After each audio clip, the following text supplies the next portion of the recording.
Hey, welcome to the channel. You may have noticed some recent changes. I have added an actual brand banner to the channel, and that little watermarky thing down there in the lower right of the screen, I thought it'd be a nice touch. Someday I will get into the whole Random Coyote brand and why I chose that name and what the symbol means and so on. Maybe in a future video, not today.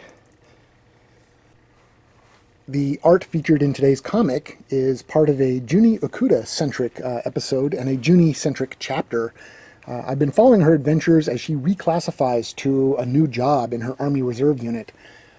This comic hints at the strained relationship she had with her father as a child. Juni's parents are both first-generation immigrants. Her mom is Korean and her dad is Japanese. And when Juni was growing up, her dad bought into that whole Japanese salaryman thing of over-obsessive work as a means to success.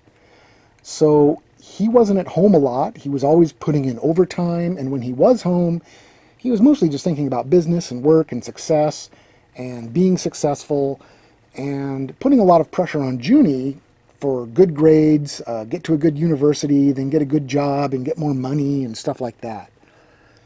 So the result was that Juni grew up closer with her mom, identifying more with the Korean side of the family. She speaks some Korean, but very little Japanese, a few words and phrases, that's about it. She and her dad were kind of alienated from each other for a long time. And then when Juni got deployed to Iraq, suddenly he was afraid that he would lose his only daughter, and he realized that he'd missed out on most of her childhood. So now he tries to make up for it by being there and by being more approachable. There's still a lot of tension between them, but when Juni and Joe got married and had their kid, Josephina, it's kind of like all his barriers came down and he became like this doting grandpa. So Juni and her dad, they're kind of repairing their relationship these days, and they're getting along much better, but there's years of distance to make up for. So I love character backstories. I kind of get into the whole character backstory stuff. That said, there's actually other stuff on my mind today. As many of you know, I was recently at the Gem State Comic Con, so my mind is really focused on comics in general, comics in pop culture, comics in the media, and it probably isn't a surprise to know that I follow a lot of comics-oriented social media. Here on YouTube, on Twitter, Facebook, Instagram, you name it. Not just art tutorials, I do a lot of art tutorials, but also seeing the rise and fall of certain topics in my suggested feed. Probably more than half the time I don't click on it because they're talking about things I have no interest in, and my opinions or points of view wouldn't really add anything meaningful. But I do get to watch like hot topics come and go, rise to the top of the suggested feed and then kind of fade away. Then they have like a brief resurgent ripple, kind of bubble up again months later. But some things seem to stick and get constant refreshers, and hot topics and debates never really fully fade. And one of the big ones I'm talking about is the whole anime versus Western comics argument.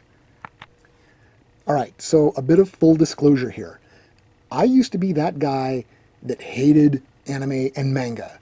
I had all the usual reasons, some of which I think are legitimate, like the tired old tropes and cliches that are used. I'm certainly not the only person to get tired of these. Yes, the male protagonists typically look like the same bland guy, and of course that's because they're supposed to be a blank slate for the average reader to project himself onto.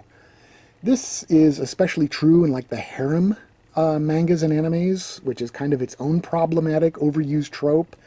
All the girls in the harem are like basically the same girls over and over again. And it always seems like the mean girl, the really mean girl, is always the girl that wins the boy in the end, even though the boy prize is the same male on white paste smear in every story. Yeah, there's too much reliance on magical girl stuff, pleated school uniforms with upskirt shots, and 5,000-year-old lolly demons so people can lust over a character that is simultaneously a sort of child cougar or cougar child or something. And we haven't even scraped the bottom of the cat girl barrel. The thing is, when anime and manga first came to Western shores, these tropes were new and unusual, and so they weren't really recognized as tropes. They seemed cutting edge and interesting, so manga made this deep inroad into culture that was already bored shitless of standard American comics. As far as standard American comics, I'm talking about the impossibly hot thunderjocks and the luminescent colored fights and tights, people that never aged and fought new iterations of the same enemies over and over and over again, and they kept rebooting and reimagining and reinterpreting and getting new gritty reboot 4.0, and it's the same thing, but now Aunt May is hot instead of looking like a gender-swapped Colonel Sanders. So, yeah, I bag on both equally.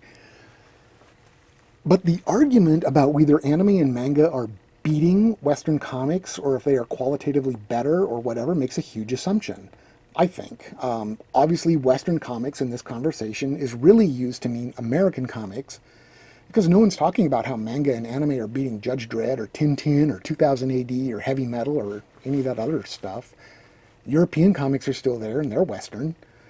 Now, Western in this context usually means American, and American context drills down to imply that DC and Marvel superheroes are all we've got. Now, they are the titans in the ring, but their ring is shrinking. I kind of wish DC would bring back their old war comics like Sergeant Rock and G.I. Combat with the haunted tank and stuff.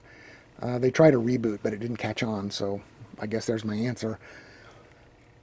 But there are so many of us Westerners, which includes a lot of great talent in Central and South America, people that are independents, mostly webcomic creators that aren't buying into this false dichotomy. A lot of people are making their own comics with manga style, but following their own rules, maybe adopting the art style, but not falling for the tropes. And over time, I've found out that I actually don't hate manga or anime. It was just a handful of insufferable weebs that annoyed me. You know, anime is better because it's Japanese, they'd say. But why? What makes it better? It's Japanese. Everything they do is just better. But how is it better? Quantify it. It's better because it's Japanese. Everything Asian is better. Whee!